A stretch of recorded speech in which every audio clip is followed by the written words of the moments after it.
There was a time in my life when I gave birth to a baby. I was in 8th grade at the age of 13. No one knew I was pregnant. I just finished watching a story time I want to share with you all. And this woman, she shared when she was 13 and pregnant. 13 and pregnant. I've never sat so interested to watch a story time before. She did from part 1 to part 5. And you guys, she was pregnant and nobody in her family knew that she was pregnant until she was in labor. Even when she was in labor, they did not know she was in labor until she talked. She had this pregnancy that would not show. She was 13. And before you ask, she said she was not raped. A 13 years old child pregnant. My brain is not processing it. How a 13 years old child can carry baby and be pregnant and go into labor. Anyway, you guys, let me show you all the story time. It's an interesting story time, just that sometimes she was talking very slow, so you can increase the speed and watch, then we'll come back and discuss. There was a time in my life when I gave birth to a baby. I was in 8th grade at the age of 13. No one knew I was pregnant up until it was time for me to push her out. I know what you're thinking. Well, why didn't anyone know? What type of parents do you have? Well, to answer your questions, I didn't have the average baby bump that you see most pregnant women with. I was physically fit. I played basketball. I ran track. You probably would have never known either. And I was too afraid to say anything to anyone. I was hoping that I would just wake up from a dream, that it was all going to go away somehow. I went into labor that day on Friday. I'll never forget that Friday evening. It was around 8 p.m. We were watching America's Next Top Model. Eve was actually showing. So this was back in 2008. I excused myself because I felt a shift in my body.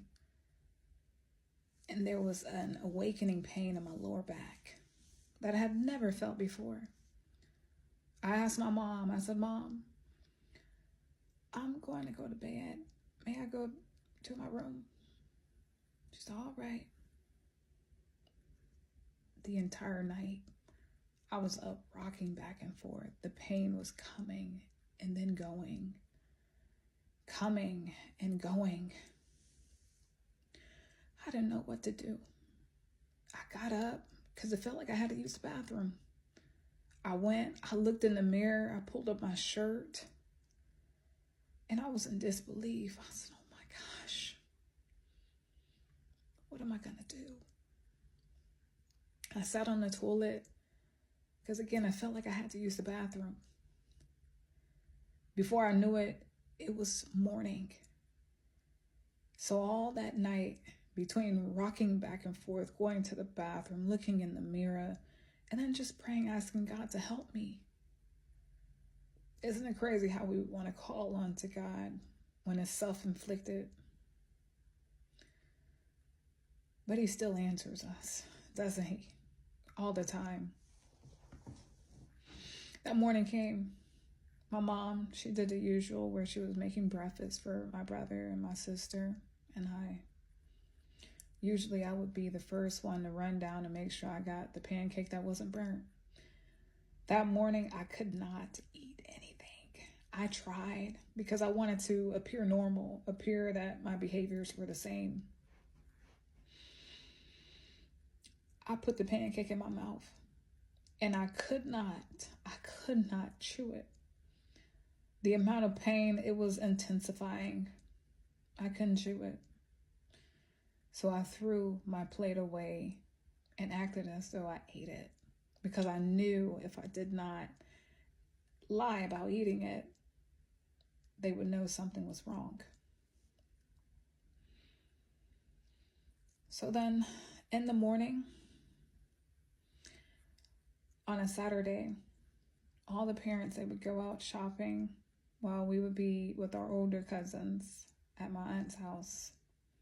And it was fun. We would always cook together, talk, we'd play games together.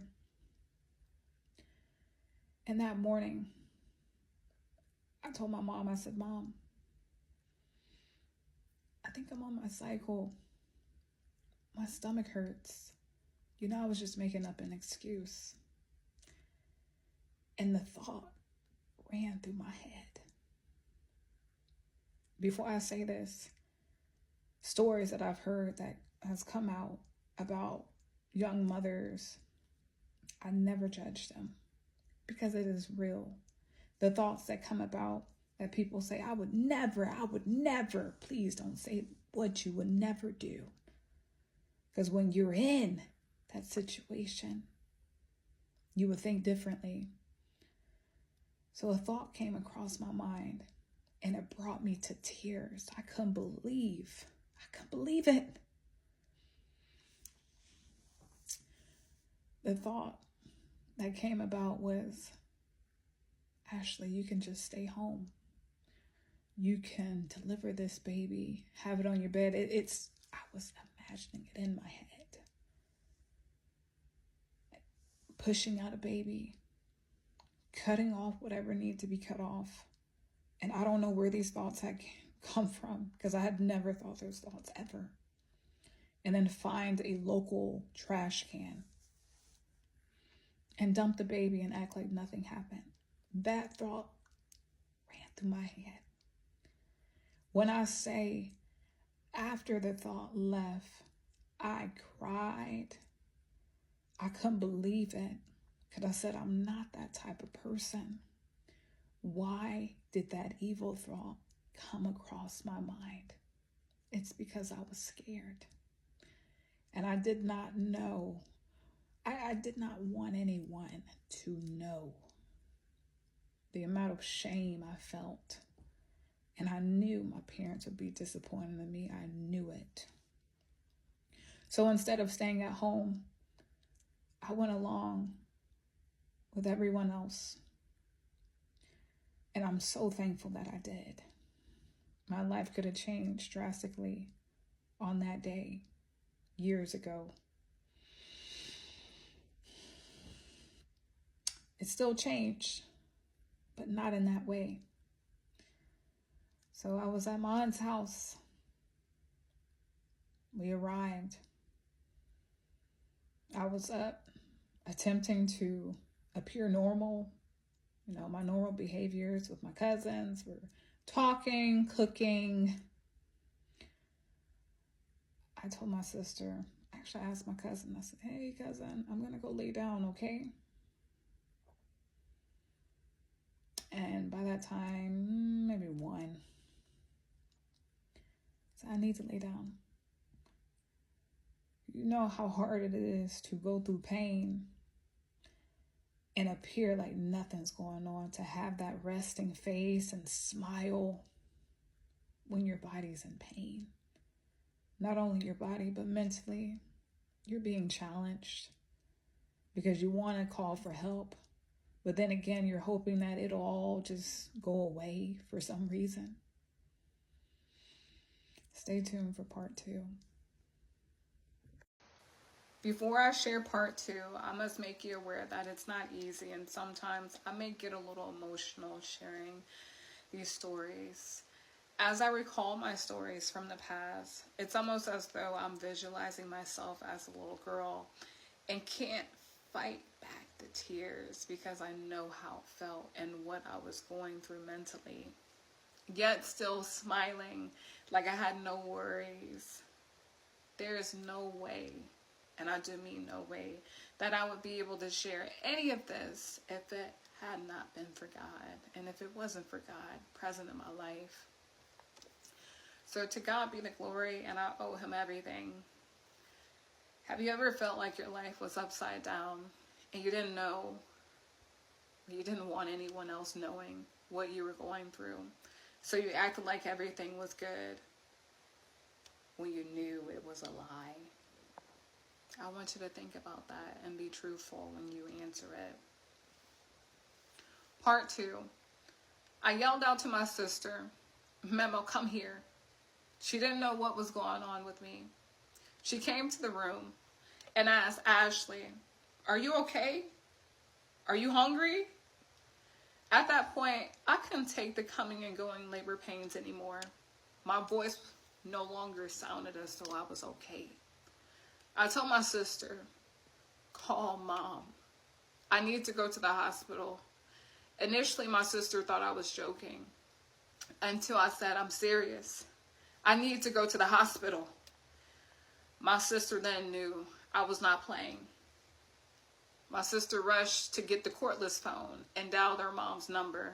And all I could hear was, Mom, get here now.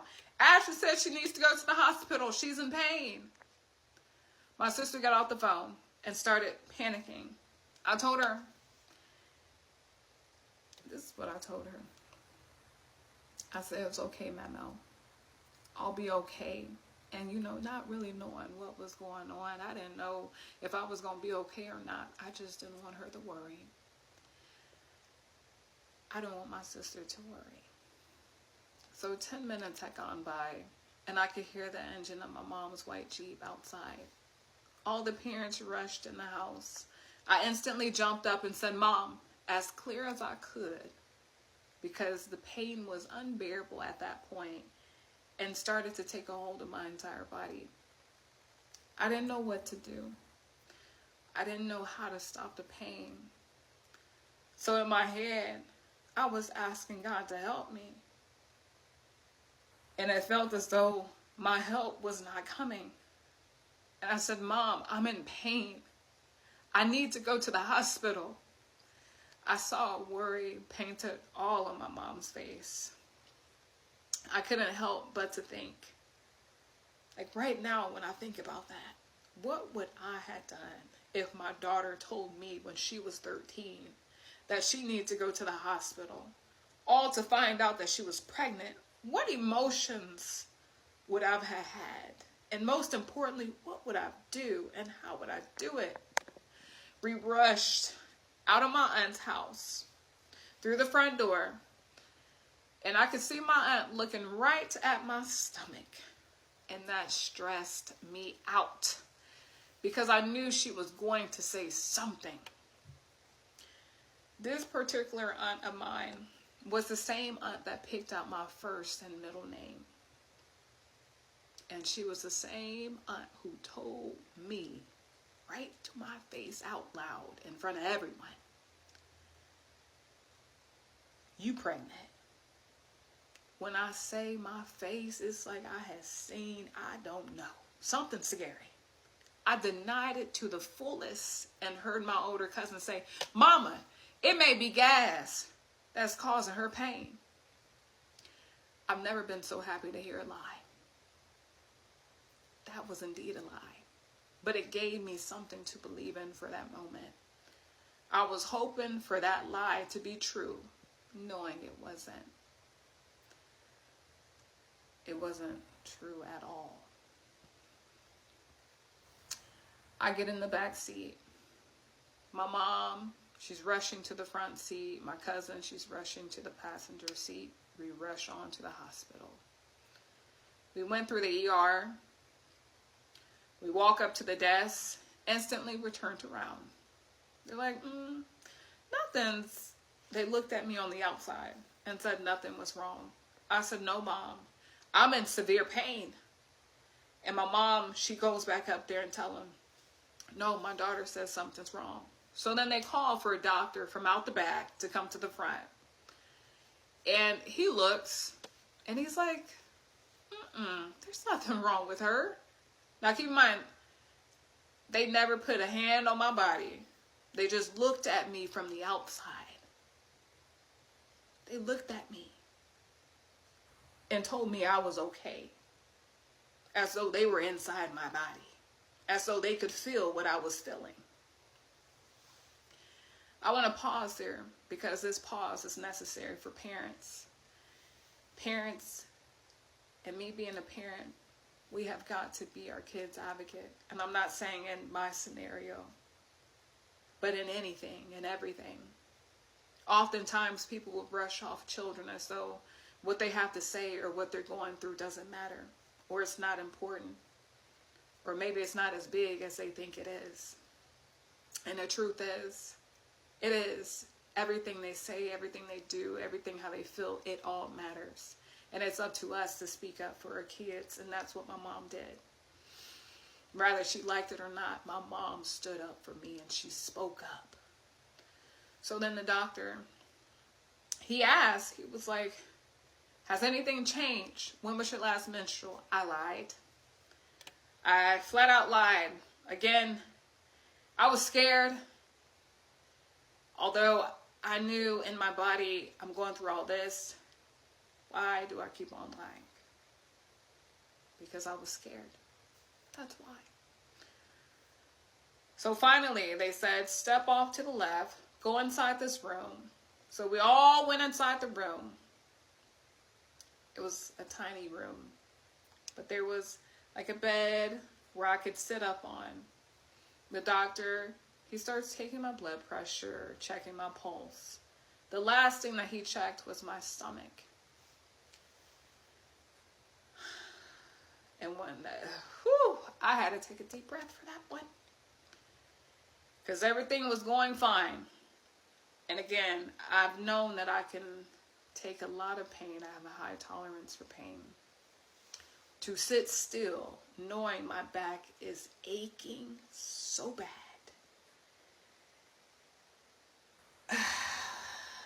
Blood pressure was rising.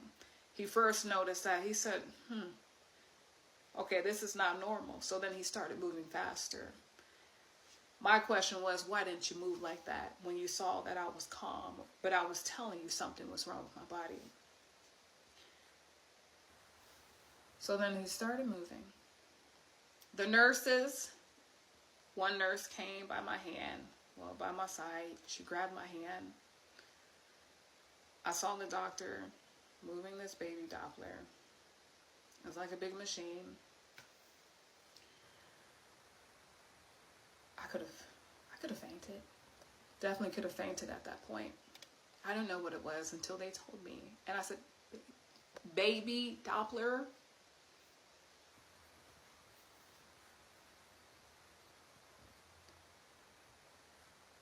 At that point, I was like, okay, anytime I can wake up. I can wake up. Because this has got to be a dream. It's got to be a dream. I'm only 13. Yeah, this is a dream.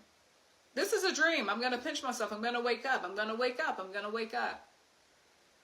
Yeah, I was up all right. They get the gel ready. Start rubbing around my stomach. All of a sudden, first off, the room was quiet. You could hear needles, anything. You could hear someone breathing in there. It was super quiet. Whew. They found that spot. And all you could hear was a loud thumping. You could hear the heartbeat going at a fast pace. And it was my daughter. In the room, when that happened, everyone had seen a ghost. I looked at my mom's face. Angry, frustrated, all the above. And I don't blame her. I knew she was disappointed in me. I knew she was. How could I have held something in for 9 months and not say a word? Not one. Everything just happened so fast. So once they heard the heartbeat, like I said, everyone has seen a ghost. I heard phones get picked up. Hey, we gotta rush, we gotta rush, we gotta rush. 5 minutes to spare. And that 5 minutes was how long it took me to get to my room. So we're rushing down the halls. I remember that. And I'm like, what is going on? I have no idea. I don't know what I'm doing. I don't know anything. And my mom was so frustrated. She couldn't help me push. She couldn't give me the guidance. I had a nurse and my older cousin that was by my side. And she's telling me what to do. And I've always been good at listening. And I'm doing what I'm being told to do. And then I noticed something. And the doctor noticed something as well. It caused me to tense up. Now it's hard delivering, well, I wasn't the one delivering my baby. It's hard being the mother that's having to push your baby out, especially when you don't know what you're doing. So we start noticing things.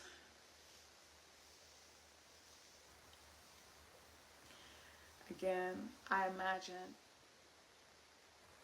and told myself, this is all a dream. I'm going to wake up any minute. I was stuck on the any minute. Any minute I'm going to wake up. Any minute. Because I'm big. I've always been a big dreamer. I've always had dreams where it felt so real. And I said, this is definitely a dream. I'm going to wake up. I'm going to wake up. Then the doctor calls out my name. Ashley! Stay tuned for part 3. Before I go into part 3, I want to take out the time to thank every young teenage mother and every adult mother out here sharing their story. Rather, if it's you leaving it in the comments or you personally sending me a DM, I want to commend you because I know it's not easy, especially recalling that story. I mean, you see me sharing the story and it's like, okay, fight back the tears so that everyone can hear what I'm saying. I was truly from my heart, I want to thank you. And I invite you, if you are comfortable, if I haven't already reached out to you, responded to your message, if you are comfortable, I would stress that only if you're comfortable to share your story on my YouTube channel. That, and only, again, if you're comfortable. I don't want to push you to do anything that you do not want to do. So part 3. I'm in the hospital bed. The doctor yells out, Ashley! Oh, and please, you may want to turn down your sound because it's important that I recall the story on how it happened. And to whomever said that, am I sure that I'm sharing my story because I don't look the age that I am? I took it as a compliment. This is my story, and I'm sticking to it. Believe me, I would never make up a story like this. I wouldn't want to.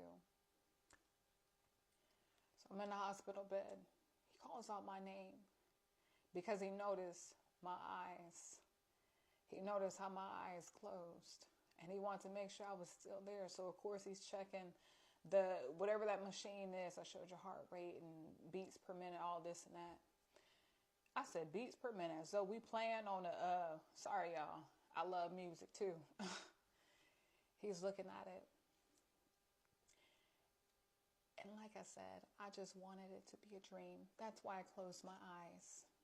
I completely closed my eyes and said, I'm going to wake up any minute. I'm going to wake up any minute because this is not real. It's not real. I felt numb in my body all of a sudden whenever I reopened up my eyes. Because again, I thought I was going to wake up, be in my bed, move the sheets over and just start a brand new day. That didn't happen. It didn't happen at all.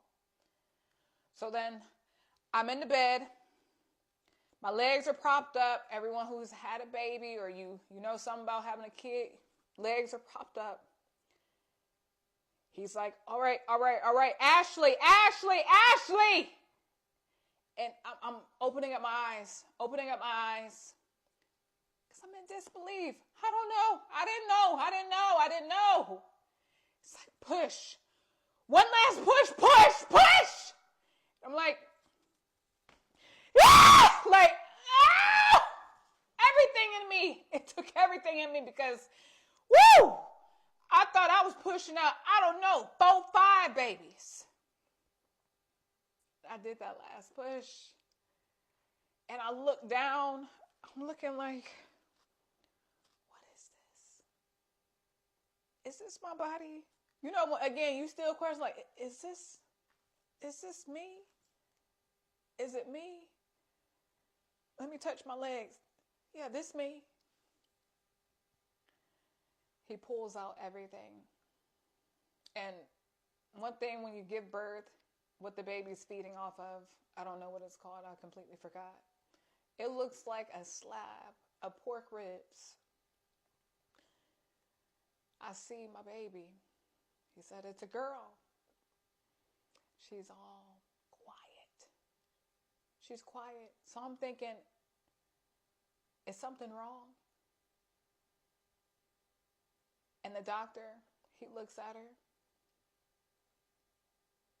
Her eyes are wide open. I mean, wide open. He lays out the baby. You know, they're accustomed to handing the baby to the mother for skin to skin. I get the baby. I'm looking. And yes, at the point was the baby, disbelief, like, I own this. This is mine. I look at it. I look at her. I'm speechless. I'm like, what? Is this really my life? This is really mine.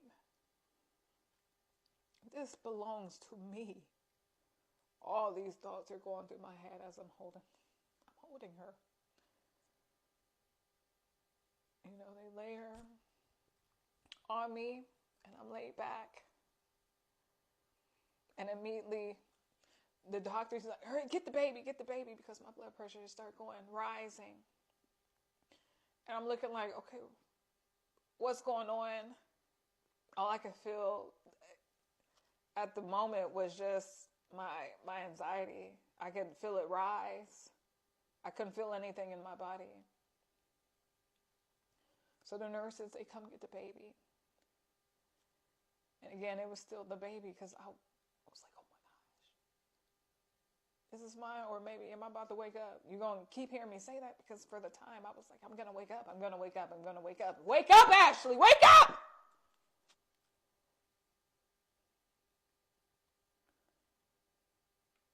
They rushed the baby out.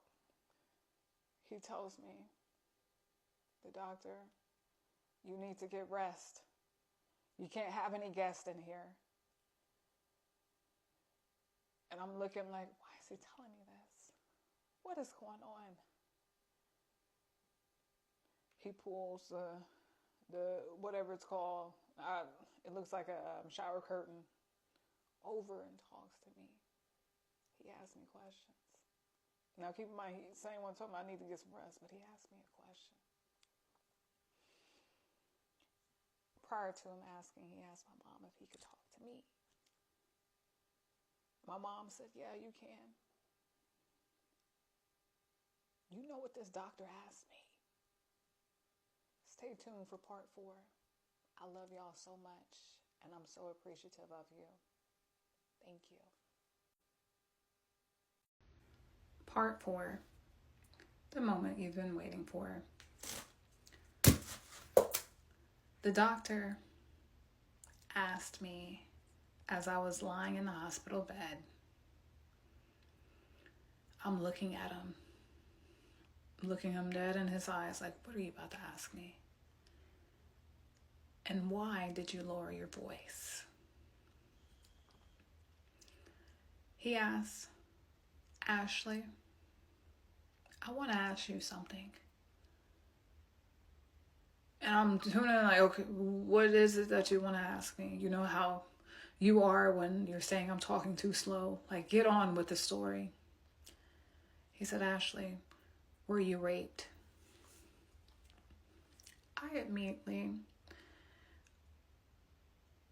I took a step back in my own body and I said, what I said was breathing because I had to think about it. Now at that point, the lying, it had to go out the door because no more could I tell any further lies, especially about something like that. My mind initially was like, just say yes, so you won't have to deal with anything, so you won't have to deal with anything. I said no. Then he looked at me, puzzled. Sorry, my light went out. He looked at me puzzled, like, what? So this actually happened, and you were okay with it? That's the look that I got. But then I knew something was up, because he wrote down something. And then he walked out the room. About 2 minutes later, he came back. I'm like, this is strange. I thought you just said I need a rest. He came back. I took a pill, which helped me go to sleep. After I took the pill, which was the size, it was like, oh my gosh, this pill was this size. This is why today I am traumatized on taking pills. If I have to take a pill, and if I have to, I will chop up the pill. Yes, it's absolutely disgusting, but that's the only way that I'll take it. Because I cannot swallow a pill. I feel as though it turns, and then I'm over here gagging. My cousins, they all came in. They came in for about a minute because the doctor rushed them out. They're like, no, she needs to rest. She needs to rest, because I was under so much pressure. So much. And I felt the pill wearing on me. You ever try to fight your sleep and you're like, no. I'm trying to fight it, but the pill is overtaking you. And that's what it did. I fell asleep. I don't even remember them leaving out the room, but I know they were rushed to go. And all of a sudden that night, I'm sleeping. The nurses kept coming in. I'm like, oh, I thought, I need a rest, but I'm a light sleeper. I wake up when I hear, I don't know, a door shutting or door opening. I'm going to wake up. The nurses kept trying to bring my baby in there. Like, oh, skin to skin time. I'm like, they haven't given me time to digest everything. They didn't give me any of that time. And I'm like, is it because no one's watching you? Or I knew they were talking out there. I knew. If I could have gotten out of bed, I know I would have heard my name several times. Hey, did you see that girl in room XY? Did you know she's XYZ? Because they can see my date of birth on there. They could see it. But then, like I said with the doctor, I knew something was up. So I happened to stay in the hospital for about 5-6 days because they had to get everything under control with my health. I was placed on a restricted diet. It was no sodium, which already hospital food is disgusting. So please appreciate the food that you have at home. It's disgusting.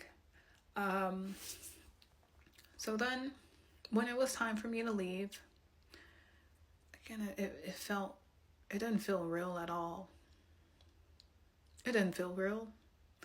I saw the bottles, that the hospital already had. And I saw my baby. My family had got a car seat for her. And here I am, carrying this baby. And again, it was still this baby because I'm like, this is mine, but this baby. Putting her in the car, not even knowing how to put her in. So my mom had to help me. And then looking at her, like, is this really mine? Can I wake up now? Can I please wake up now? And we get home. My mom had already set up everything in her room. And I slept in there with my mom, with my baby. And that night, I just couldn't believe it. I'm a mother now. And my dad, he came. In fact, I forgot to disclose, he came on the second day, which was on his birthday. My daughter was born on the 23rd. My dad's birthday is on the 24th. He came up there to the hospital when I was in there 5-6 days. But now we're at home. And he comes at home. He comes to the house. And again, I'm like, I can't believe this. He gave me a big hug. And he woke up my daughter. She started crying. I couldn't believe I was a mother. Then the following day came. All of a sudden, we hear knocks at the door. I'm like, Mom. And it wasn't your average knock. It was, and we're like, okay. I'm like, Mom, someone's at the door. We hear, police. Stay tuned for part 5. Police. I look at my mom. We look at each other.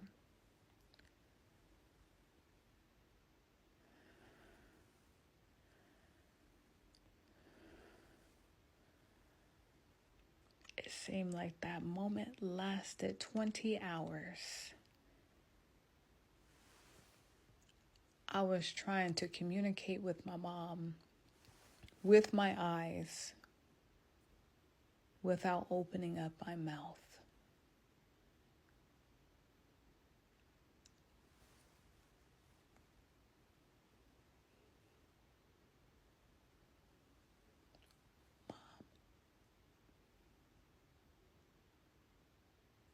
Sat the cops at the door. She told me, go answer the door, while she held my baby. I look outside the peephole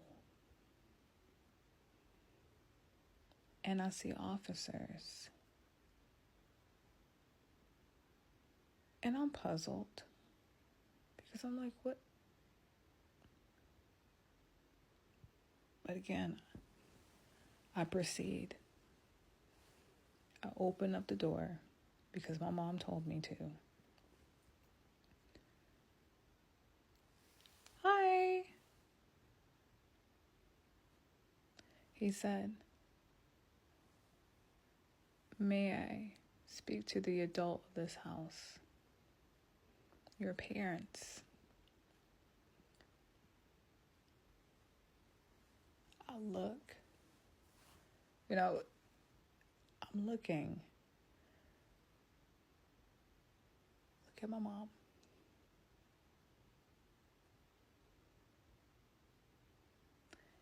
They stayed outside. I slightly closed the door. I said, I'll be right back. I'll get them for you.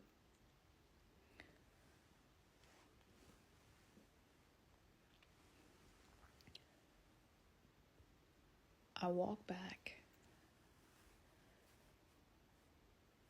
Near the staircase, there my mom is. And I started begging and pleading to her because I knew it had something to do with that darn doctor. I said, Mom, please don't tell them that I know. Please don't tell on him. Please don't. Because keep in mind, I had disclosed to you guys. My nose, I disclosed to you guys that I had to take my mom to where I went. Therefore, we were able to get in touch with my daughter's dad. And my mom found out how old he was. Because at the time, I had no knowledge. And I begged my mom back to the scene. Mom, please, please don't tell them that I know them. Don't tell them. He said he's going to be in her life. He said he's going to help me.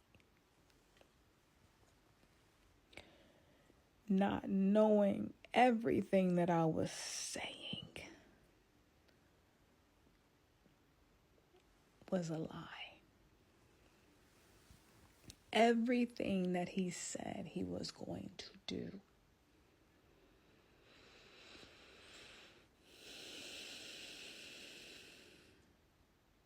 he did not do. mom looked at the desperation in my eyes, she saw I was desperate. She saw how much I cared for someone I didn't even know. And I said, Mom, please, I want my daughter to have a relationship with her dad. Please, Mom, please.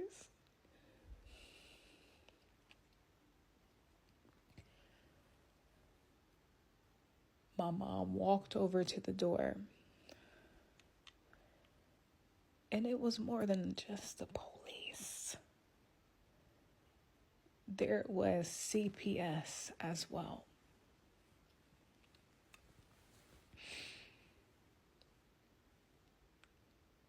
And then that's when they asked, Ma'am, do you mind if we come in?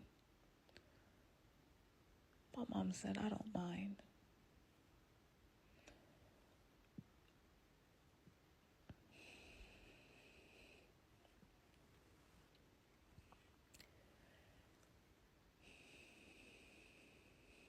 There I was standing.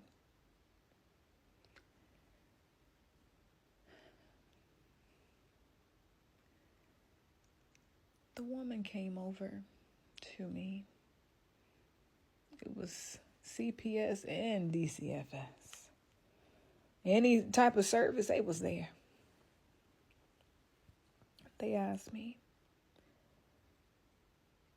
do you know who the father is?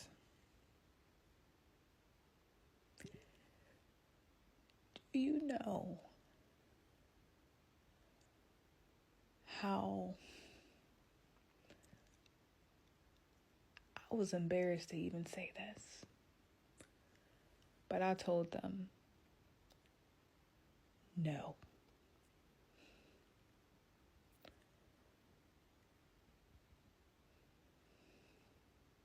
The two women, they looked at each other. I knew what they were thinking. I knew what they were thinking. Lady in the streets, actually a little girl out here in the streets.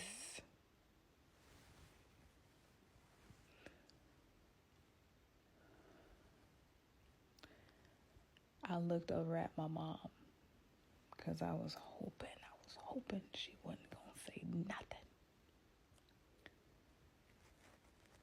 My heart, it was just a season for my heart to be pounding outside of my body. But again, there I was, fighting for someone, speaking up for someone.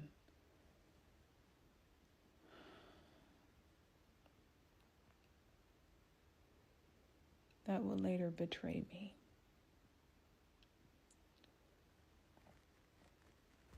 My mom started to open up. I could tell when my mom had a lot to say.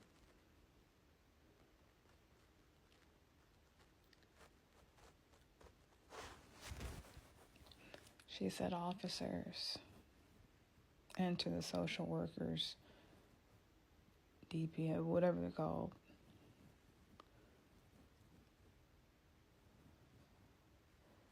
my daughter. Watching that old story time, what was just coming to my head was, just imagine my daughter is 13 years and the next thing she's like, Mom, I need to go to the hospital. I'm in labor. And the thing is that, and I found out later that she knows that she has been pregnant, and she's aware that she has been pregnant, and we are staying under the same roof. And she has been pregnant for 9-10 months. And she has also been in labor a day before. And I didn't know. It's not like I'm absent. I'm present in the house. I see her every morning. I make pancakes for her every morning to go to school or something. And I don't know. It look as if I failed as a mother. Like, I'm going to hate myself forever for not knowing or not finding out immediately. And to think that she was just lying and, trying to cover it up because she was afraid to come out. Another thing that came to my head was, I just feel like no child should be so scared enough to want to talk to their parent or their mom, even if it's your aunt, that you want to tell what's going on about your health. I just feel like child a daughter that is a child should have somebody that they can open up to, because the kind of world where we're living in, we daughters, we face a lot of things, and if you don't have somebody to talk to, you don't have somebody you can trust and just say something, you have bad you make bad decisions, you do bad things.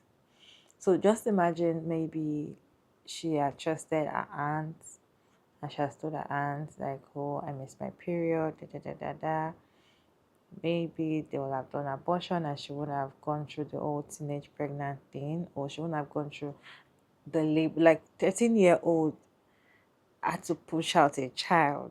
13-year-old child is still a child, but then pushing out a child. If I was a mom, I'm going to be very devastated. Like, I don't even think I would even forgive myself. Last part that she was talking about, that she shouldn't have protected the man that, impregnated her. I don't know the man. Like, I don't think that she did all that story time, but I didn't watch it, right? Because there's so much. She did all that questioning and answering. She was answering questions on the comment section.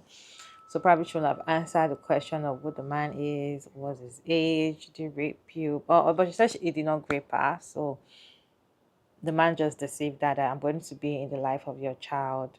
Da, da, da, da, da. That's another thing. These men can easily manipulate us and feel like, oh, they'll just tell you what you want to hear at that point so that they can be safe.